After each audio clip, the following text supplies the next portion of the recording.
because they're talking about armchair historians, say, how many of us think back and we learn about the Holocaust, we say, yeah, but if I had been around, I would have fought against it. I would have stopped it somehow.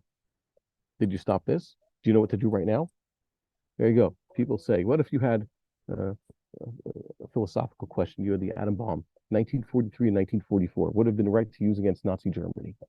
So I know many people that make good arguments that the United States use of the bomb against the Japanese was uncalled for. I can understand. They say it's a war crime. I'm familiar with people who make such an argument. I myself hold the other side. I say that because they're the enemy. Jewish war ethics say you're allowed to do whatever you want if you're enemy. You're the good guys, they're the bad guys.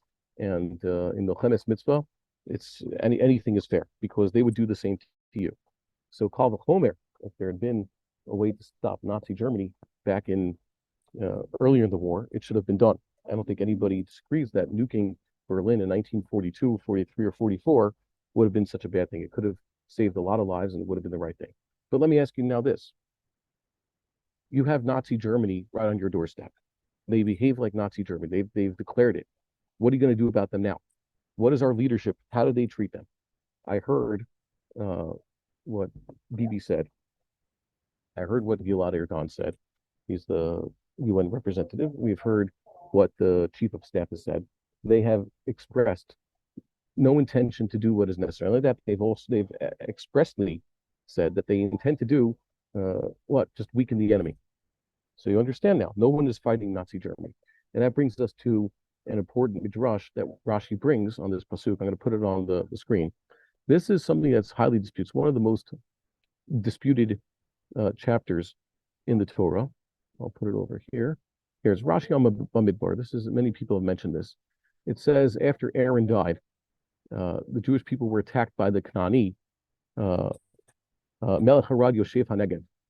And various Mefarshim like Ibn Ezra and Ramban, Onkelos also explain this. Yeah, it happens to be some Canaanites left southeast Eretz Canaan.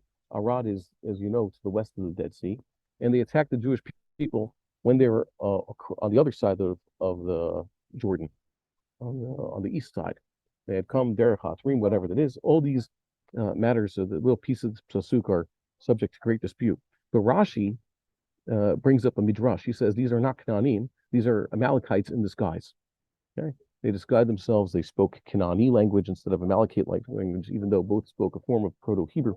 Whatever it is, the Jewish people were confused. They didn't know who to pray against, so they asked God, "Put these people, deliver these people into my hand, and I'll destroy them." So look what Rashi says here: Amalek me'olam ritzua mardut liYisrael mizuman b'chol eit l'franuth. Rashi here is alluding to a concept that we discussed many times. Amalek is always around. He's always there to be used as the strap. Okay, he's the whip to use to punish Am Yisrael. Mizuman. Okay, mizuman b'chol eit. Even if you think Amalek is gone, even if you think Amalek has disappeared like the other ancient nations, we hold the halacha. The Edomites are gone and the Egyptians are gone. Edomites, Egyptians, Moabites, Ammonites. There's an nafkamina la halacha. It means any Gentile converts to Judaism is not assumed to be one of these four forbidden nations, but the Amalekites are always around in some form or another, and they're always there to punish us, even if they don't look like Amalekites. And here he says they're in disguise, Amalekites in disguise. What do we learn from this midrash? Remember, every midrash tells you less about the history of the matter and more about what the Baal HaMidrash is trying to tell you.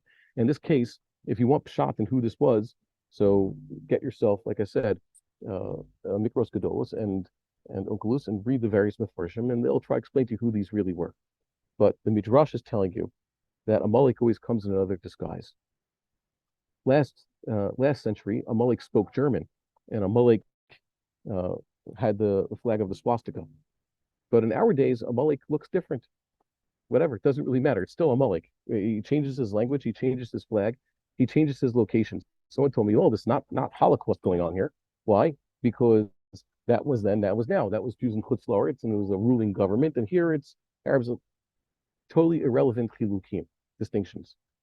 Amalek can be both in Eretz Yisrael and outside of Eretz Yisrael. Amalek attacks you in Chutz La'aretz. If you're in Persia, Amalek will appear as Persians, Agag Ha'agadi, Haman Ha'agagi, and he'll speak whatever language he's speaking, and he'll have Amalekites in every one of the 127 provinces of the Persian Empire ready to strike at the Jews. And sometimes Amalek will be in Central Europe, Like I said, he'll speak German. And sometimes the Jewish people will be in their land and Amalek will be on the border. It doesn't really matter. It's all Amalek. And uh, basically, you have to understand that that's what we're talking about. We're talking about a Nazi Germany sitting on our borders. So uh, let's get to a little bit in the future. Wise men predicted this. Okay, Rabbi Bar-Hayim was talking about this. Jonathan Pollard was talking about this. They said this was going to happen. They're almost correct to the month it was going to happen. So uh, and that's how you basically show you know what you're talking about by making predictions. So what we're saying next is going to happen, and this is something that we should share with everybody. If the Israelis do not level Gaza like they should have all along, they do not level Gaza, then this will happen again, but worse. Every time it's worse. Okay, we have more cities conquered, more people massacred. You understand why I tried to tell someone after Shabbos. They didn't tell us how many people had been murdered. I told them, yeah, I guess the number right after Shabbos. Why? And this before we could check our phones. Why? Because you could see that they weren't saying anything. But it's fairly clear that they had massacred so many people and shot them all up. They're only busy counting the dead bodies. That's why the number kept going up. You saw over the course of yesterday, it went from 100 to 200 to 300. Every 4 hours, they add another 100 people. It's not that 100 people were killed suddenly. It's that they're just discovering the dead. That's the horrible extent of what happened.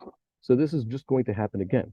Okay, but worse because our own local Nazis, okay, everywhere you go in Eretz Yisrael, they're basically Nazi Germans all around. They'll be bold to attack us every time and everywhere. That's what's going to happen. Just going to get worse. And if they don't get rid of Gaza at that point and get rid of the local Nazis, it's just going to continue. It's snowballing. The extent, the magnitude, etc., and the frequency.